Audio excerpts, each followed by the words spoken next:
Back to school season is the biggest shopping season of the year. So if you have a printer, a cutting machine, and tools, I'm telling you, you are sitting on a gold mine. Alam naman natin ng mga kananayan na stress sila sa mga lapis na paulit-ulit na nawawala at mga lunchbox, mga gamit na Jisoo fan na bigla na lang nawawala. Kaya naman, bentang-benta sa mga kananayan if customize yung mga school supplies na bibili nila. So in this video, I'm giving you my exact 4-step playbook to create, market, sell, and custom back-to-school items. So let's turn your crafting hobby into a profit-making business.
Welcome to our space where everyone can learn and earn. At today, ituturo ko nga sa inyo ang step-by-step process on how to start and earn from this back-to-school season. No? Sabi ko nga kanina, ito yung pinaka-biggest sale ng taon. So, take this opportunity to earn from home. Okay? So, again, ano yung step 1? Yung unang-unang kailangan talaga natin gawin is to create a problem solving product. Anong ibig sabihin nito? Huwag ka mag-create ng basta cute or basta magandang tignan na product. Of course, importante yon. But we should make sure that the product we are creating is actually a painkiller.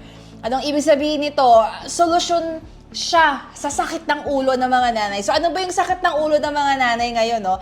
Yung mga Jisoo fan na nawawala, mga lunchbox na pagpapalit, yung mga lapis na parang kinakain kasi nauubos siya, nawawala pag uwi ng bata, wala na. So, parents pay premium doon sa mga bagay na yon na magsusolve ng kanilang mga problema. So, if customize yung gamit ng mga anak nila, like yung notebooks, may pangalan, yung mga pencils, ballpen, yung mga lunchbox, may mga stickers, may pangalan, if everything is customized, then, it will solve yung problem ng mga kananayan ngayon.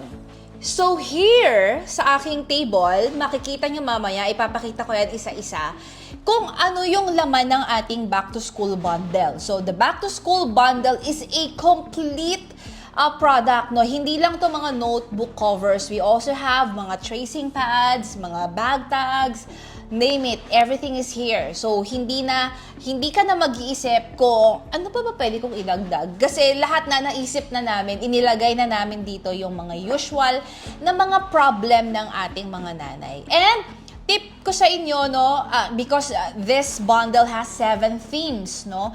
So, wag niyang gawin lahat sabay-sabay. So, papiliin niyo lang yung mga moms, yung mga target market nyo, kung ano yung theme na gusto nila. So, we have mga themes pang girls, pang boys, at syempre, matutuwa yung mga kids seeing these beautiful illustrations and beautiful themes with their names on it. So maybe you are asking, hindi ako magaling mag-design or hindi ko kayang isipin kung ano yung mga kailangan kong ibenta sa aking target market. Yes, I know problema to ng mga nanay. Pero I tried creating a product and it turned out na na-paralyze ako nung nakaharap ako sa Canva. Well, iyaan ang sinosolve ng ating DIY Premium Incubator because inside, you also offer mga ready-made and done-for-you templates na pwede mong i-rebrand, pwede mong i-tweak ang designs, and you can actually sell it both in digital and printed format. So katulad nga na sinabi ko kanina, the Back to School Bundle, it has 7 themes na ipapakita ko sa inyo quickly mamaya kung ano itsura ng mga products na yon. And you can actually earn from this, no? Kahit wala ka pang printer, kahit wala ka pang gamit, you can sell this in digital format. So imagine the possibilities. Mas lalo if you are selling this in printed format. At ang good news ko sa inyo is that when you avail our DIY Premium right now, okay, you'll get the whole bundle for free. Yes, this is usually for sale, pero ikaw, makukuha mo to kasama ng iyong DIY Premium membership when you avail today. So if you want to know more about that limited time offer, I have the details dito sa description box, okay? So now, I'll show you yung laman ng ating Back to School Bundle and bibigyan ko rin kayo ng mga tips, no, kung paano natin to mapagkakakitaan.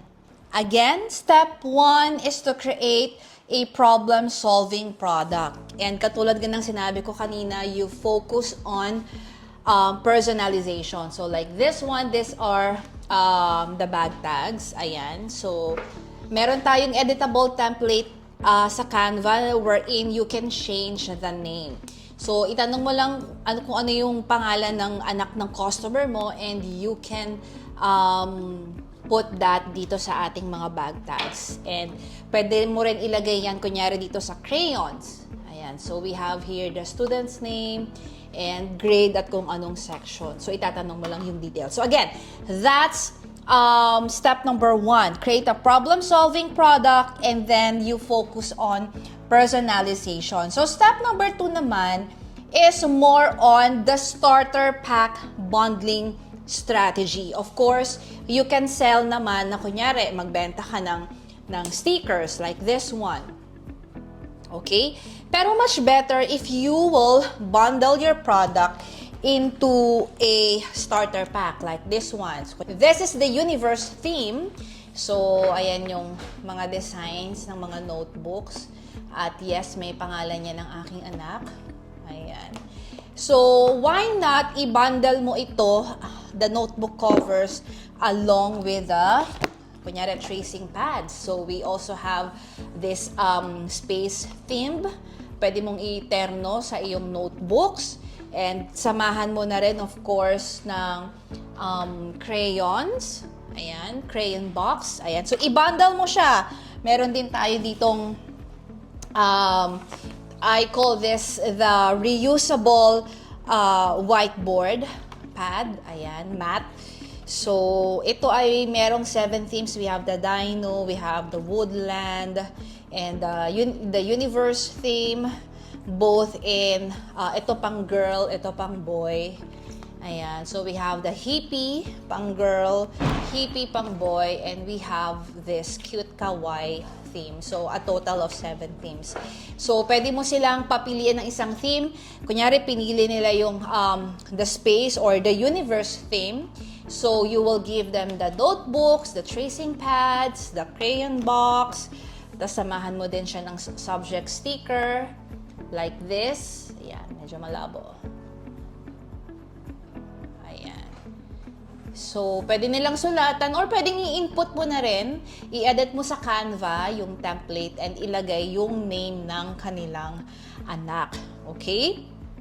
So, you price the bundle so it feels like a no-brainer deal compared to buying them individually. So, bukod sa mas mataas yung perceived value niyan kapag naka-bundle, mas marami kang benta. So, you can actually launch an early bird promo. So, offer a 10% discount for parents who order and pay 50% down payment before a specific date. And then, you can use that payment, okay, that down payment money to buy your blank notebooks, mga wires, mga PVC cards, or kung ano pang mga kailangan mo in bulk. So, imagine, hindi mo kailangang maglabas ng malaking amount to sell this products, no? Kasi pwede mong gamitin mismo yung pera ng customer mo to buy yung mga raw materials na kailangan mo.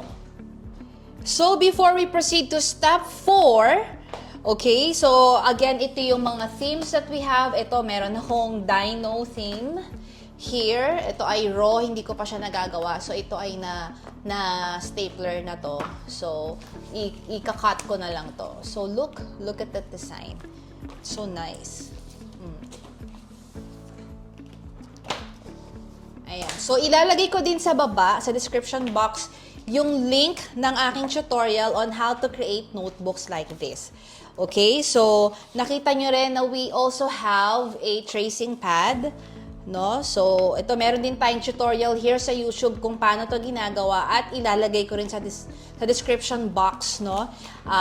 Para mapanood nyo yung step-by-step tutorial. And ano pa ba? Yeah, we also have the tracing pad. Okay, so I also have a tutorial on how to create itong tracing pad using padding glue. Ayan, so this is personalized para kay Grace. Ayan, so may picture pa and my name ng aking 4th kid and 3rd child pala. Okay, so nagkamali. Panakunan kasi ako, kaya 4th child. Okay, so we also have here mga stickers. Okay, so these stickers are themed then. So we have the cute kawaii, we have the dino, woodland, and the hippie and all. So if you are wondering how to create stickers, also I have a tutorial here in YouTube. No, so ilalagay ko din yung link on where to watch that para you can create. If you have a cutting machine, this is perfect for you. Same din ng paggawa ng mga sticker labels. Ayan, so this is a sticker. Ayan. So, ilalagay ko sa description box yung link ng tutorial ng pag-create ng mga stickers. So, ano pa ba? Yeah, basically, yan lang naman yun. And like, we also have mga templates dito ng crayon, okay? So, ito ay pwede mong gamitan ng gunting, pero of course, it will consume time. So, yung process ng paggawa ng stickers, like this, yun din yung process if you will create a crayon box. Ayan. So, sundan nyo lang yung tutorial dun sa, ilalagay ko na link sa baba.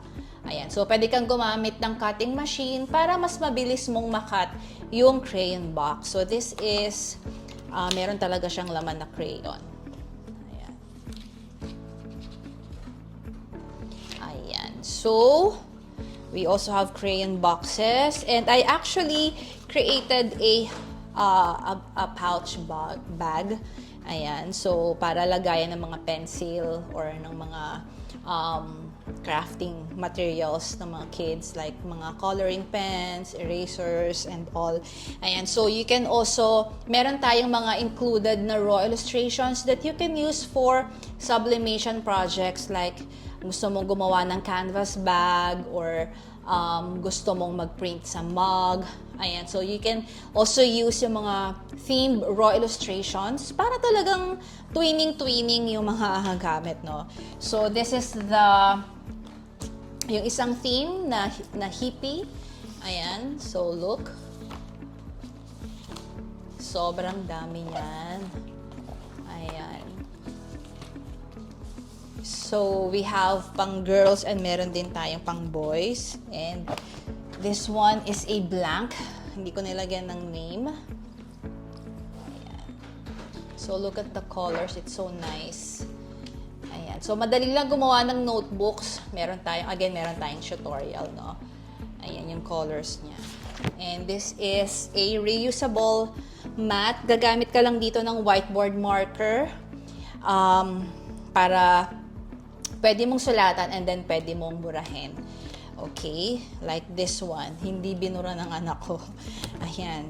So, paano to ginagawa? This is so easy. So, ipiprint mo lang using a photo paper and then gagamit ka ng hot laminating film at ilalaminate mo siya using a laminating machine, of course. And that's it. Kapag ginawa mo yan, magiging reusable mat na siya. Pwede mo siyang sulatan using a whiteboard marker. Ayan, tapos gamit ka lang ng tissue or ng cloth para burahin yung sulat. So, it's ayan, so sa 7 themes na yan, Dino, Hippie, Woodland, I'm sure may magugustuhan na dyan yung customer mo.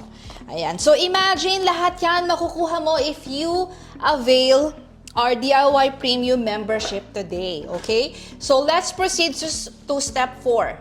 Step 4 is the mom-to-mom marketing. So if your target market are moms, of course, you have to be where they are.